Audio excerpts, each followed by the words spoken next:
Welcome to Penrose Learning, where we make understanding easy.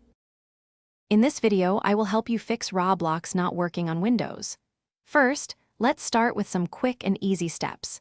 Begin by restarting your computer. This simple action can often resolve many temporary software conflicts. Next, make sure your Windows operating system is completely up to date, as outdated systems can cause compatibility issues. Finally, confirm your internet connection is stable and provides at least 4 to 8 megabits per second for smooth gameplay. If the initial steps didn't work, let's try a clean reinstallation. First, uninstall Roblox completely from your system, then download and reinstall it from the official Roblox website. It's also crucial to update your graphics card drivers to ensure they are current.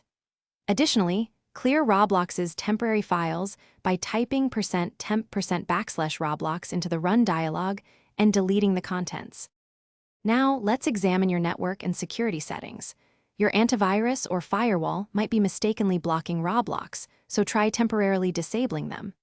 If that helps, add Roblox as an exception in your firewall. Also, reset your browser's internet options and clear its cache and cookies, as corrupted browser data can interfere. Ensure UDP ports 49,152 to 65,535 are open. For more persistent problems, try these advanced solutions.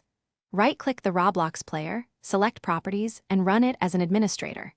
You can also try compatibility mode for Windows 7 or 8 and disable full-screen optimizations.